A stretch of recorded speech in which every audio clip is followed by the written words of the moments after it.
ایک عورت آئی, ایک لڑکی آئی, یا رسول اللہ میری شادی ہونے لگی, میرے خامند کا کیا حق ہے میرے اوپر؟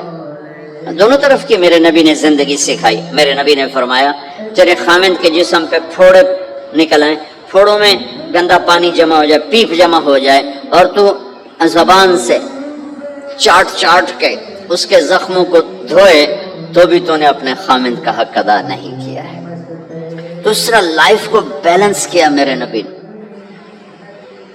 کہ ایک گھر کیسے چلتا ہے اور کس طرح خوبصورت بنتا ہے, وہ میرے نبی کے اخلاق ہیں. آپ سب سے ایک بات کرتا ہوں, برداشت کرنا سیکھ لیں, زندگی خوبصورت ہو جائے. صرف سارے اخلاق کو میں جمع کروں ایک لفظ میں, برداشت, اور اس کو شریعت میں صبر. صبر کرنا سیکھ لیں, زندگی خوبصورت ہو جائے. بچیاں ساس کی شکایت کر رہی ہوتی ہیں, کبھی خامند کی شکایت کر رہی ہوتی ہیں, کبھی اولاد ماں باپ کی شکایت کر رہی ہوتی ہے, کبھی اولاد ماں باپ کی شکایت کر رہے ہوتے ہیں. شکایتوں سے جہان بھرا پڑا ہے. آپ شکایتوں کو دفن کر کے ہونٹ سی لیں, صبر. آہ نہ کر لبوں کو سی, عشق ہے دل لگی نہیں, سینے پہ تیر کھائے جا, آگے قدم بڑھائے جا, یعنی زبان حال سے کہہ دے کہ ہاں ستائے جا. جو ستاتا ہے چپ ہو جاؤ, جو ستاتا ہے چپ ہو جاؤ. اللہ کی قسم آپ ایسی طاقت بنو گے کہ پہاڑ بھی راستہ دیں گے. سب سے مشکل رشتہ خامند اور بیوی ہے. سینکڑوں آیات اس کے لیے اللہ نے اتاری. ماں باپ کے لیے چند آیات, اولاد کے لیے چند آیات, بہن بھائیوں کے لیے چند آیات, خامند اور بیوی کے لیے قرآن پڑا ہے, پوری سورت اتاری ہے, اور سینکڑوں آیات اتاری. چونکہ ایک اس رشتے کی اہمیت, ایک اس کی نزاکت اور کمزوری کہ کوئی رشتہ ٹوٹتا نہیں سوائے خامد اور بیوی کے. میں ماں کا بیٹا ہوں, باپ کا بیٹا ہوں, اچھا ہوں یا برا ہوں, انہی کا. میرا نسب میری نافرمانی سے بدل نہیں سکتا. میں اللہ بخش کا بیٹا ہوں, میرا یہ نسب بدل نہیں سکتا, اچھا ہوں یا برا ہوں. اللہ ان کی قبر روشن کرے. خامد اور بیوی کا رشتہ ایک بول پہ ٹوٹ جاتا ہے, ایک بول پہ ٹوٹ جاتا ہے. اس لیے اس کو بچانے کے لیے آیات آیات آیات, اور میرے نبی کی شادیاں کہ کس طرح ایک گھر کو لے کے چلتے ہیں, کس طرح ہر مزاج کی عورت کے ساتھ سلوک کرتے ہیں. جہاد کا سفر, کاروباری سفر نہیں, میرے نبی کا. اور چلنے لگے, اعلان ہوا کوچ کرو, سب نے سواریاں کس لی, سامان کس لیا, یوں چلنے کا حکم ہو رہا ہے. اور حضرت عائشہ رضی اللہ نے اپنا یوں دیکھا, اونٹنی پہ بیٹھ گئی تھی. ہار کوئی نہیں, یا رسول اللہ میرا تو ہار کوئی نہیں, میرا ہار گم ہو گیا ہے, میرا ہار تلاش کریں, ہم پھر چلیں گے. تو میرے نبی کہتے تو وڈی آئی نواب زادی, میں جہاد تے پہ جانا, تینوں ہار دی پائے گی, چل اگو لگ. میرے نبی نے کہا چلو بھائی عائشہ کا ہار تلاش کرو. اللہ کی قسم میں جب یہ واقعات پڑھتا ہوں یا سناتا ہوں, میں خود حیرت میں ڈوبا ہوتا ہوں کہ کیا کر دیا میرے نبی نے. جہاد کا سفر, اور میرے نبی کا ہار تلاش کرو بھائی. اب سارے ہار تلاش کر رہے ہیں. کچھ دن چھپ گیا, ہار کی تلاش تو بند ہو گئی اور سفر بھی بند, چونکہ اندھیرے میں کہاں جائیں گے. اور آپ کے ماتھے پہ شکن, عائشہ تیری وجہ سے ساری مصیبت ہے, اللہ دے بندی تو ہار دے مگر پہ گئی, کیڑی گل ہے ہار دے. ایک لفظ نہیں فرمایا. سارے قافلے نے قیام کیا. عشاء تک تو پانی تھا, وضو کا پانی ختم ہو گیا. عشاء مغرب عشاء پڑی اکٹھی تو پانی ختم ہو گیا.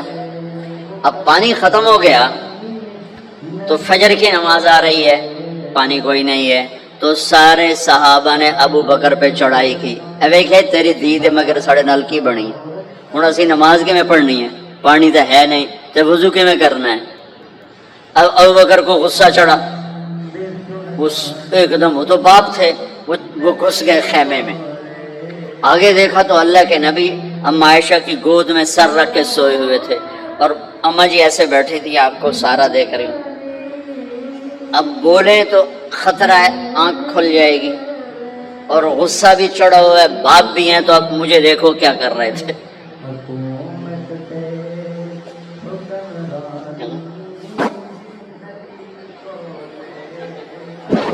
پھر یہ جو تو پھر یوں ماری زور سے انگلی بیٹی کے نا یہاں پہلے یوں کرتے ہیں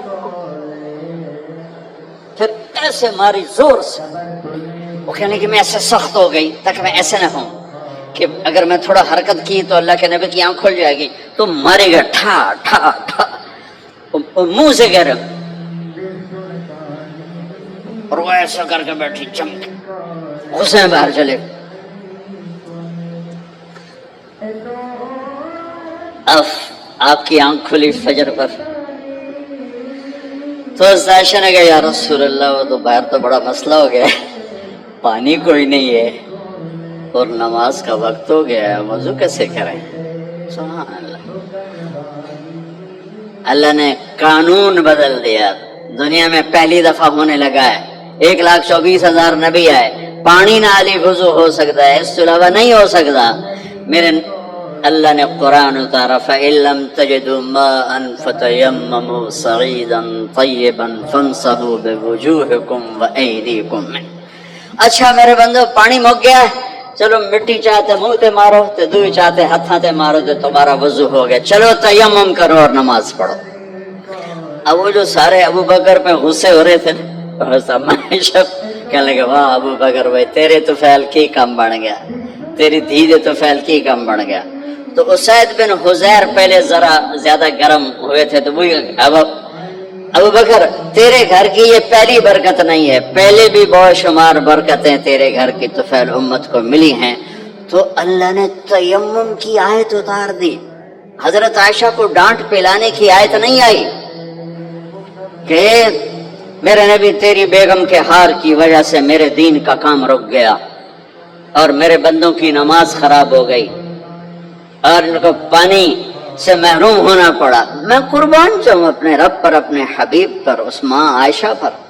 دنیا کی واحد عورت ہے جس کے سینے پر سر رکھ کر کسی نبی نے جان دی ہو. 1,24,000 نبیوں میں سے کوئی نہیں ہے جس کا سر بیگم کے سینے اور ٹھوڑی کے درمیان ہو اور اس کی جان اللہ نے نکالی ہو. واحد میرے آپ کے مات فی سحری و نحری, سحری و نحری, سحری و کہ میرے چونکہ آپ ایسے بیٹھے تھی اور حبیب پاک آپ کے سینے پر یوں دراز سے نیم دراز اس طرح اور آپ کا سر مبارک ٹھوڑی کے ساتھ لگ رہا تھا, ٹھوڑی کے ساتھ یہ جگہ یہاں لگ رہی تھی اور باقی یہاں تھی. اور واحد خاتون ہے جن کا حجرہ کسی نبی کی آرام گاہ بنا, ابدی آرام گاہ بنا. واحد اما عائشہ ہیں جن کے حجرے کو اللہ نے کسی نبی کے آرام گاہ بنایا.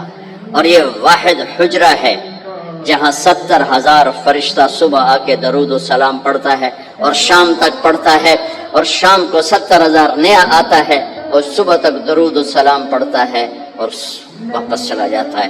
کائنات اللہ جب مسلمان دنیا سے مٹ جائیں گے, مسجد نبوی مٹ جائے گی, بیت اللہ مٹ جائے گا, مدینے کی ایک اینٹ باقی نہیں بچے گی. مکہ کتنے بڑی بڑی بلڈنگیں, ایک اینٹ باقی نہیں بچے گی. اور وہاں سے گزرتے ہوئے لوگ کہیں گے لگتا ہے ایتھے کدی آبادی ہوئے گی, ایتھے لگتا ہے کدی آبادی ہوئے گی. یہ زبانوں پہ ہوگا. جب سارے نشان مٹ جائیں گے اس وقت بھی 70,000 فرشتہ آ کے درود و سلام صبح سے شام تک پڑھے گا اور شام سے صبح تک پڑھے گا. یہ واحد میں خاتون ہیں عائشہ بنت ابی بکر جن کو اللہ نے یہ عزت بخشی. اور یہ واحد خاتون ہیں جب ان کے اوپر تہمت لگی, حضرت یوسف علیہ السلام پہ تہمت لگی تو بچے نے گواہی دی, حضرت مریم پہ تہمت لگی بیٹے نے گواہی دی, اور اما عائشہ پہ تہمت لگی تو اللہ نے گواہی دی. تو میں گواہ, اللہ گواہ بن کے آئے. تو اللہ نے کہا تیمم کرو بھائی. سارے خوش ہو گئے, سارے خوش ہو گئے. تو حضرت عائشہ نے کہا یا رسول اللہ اب میرا ہار چھوڑ دیں, اب چلیں. تب آپ نے کہا چلو بھائی کوچ کرو. اس سے زیادہ کوئی دلداری کا واقعہ پیش کر سکتا ہے؟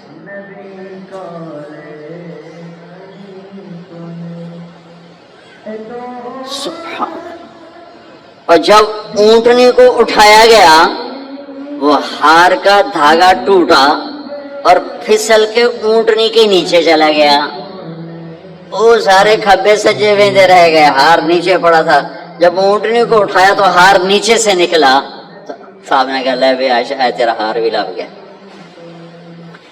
یہ دلداری ہے میرے نبی کی، یہ ہمیں سکھا۔ کہیں عورتوں کی بدتمیزی بھی انتہا کو پہنچی ہوتی ہے اور اپنے گھر اجاڑ دیتی ہیں اپنی زبان کی شدت کی وجہ سے، اپنی بد اخلاقی کی وجہ سے، لیکن کوئی زیادہ معاملہ مردوں کی طرف سے خراب ہوتا ہے تو شریعت نے بھی اس کو زیادہ بیان کیا اور میرے نبی نے بھی اس کو اجاگر کیا۔ اور میرے نبی کی آخری تقریر، آخری خطبہ حجۃ الوداع کا صرف ایک رشتے کو بیان کیا، صرف ایک رشتے کو بیان۔ ہم کتنے رشتوں میں جکڑے ہوئے ہیں، ماں باپ، بہن بھائی، چاچا تایا، خالہ خالو، دادا دادی، نانا نانی، ساس بہو، کتنے ہم رشتوں میں جکڑے ہوئے ہیں۔ میرے نبی نے صرف ایک رشتے کا حق بیان کیا، استوصوا بالنساء خیرا، میں تمہیں تمہاری بیویوں کے بارے میں وصیت کر رہا ہوں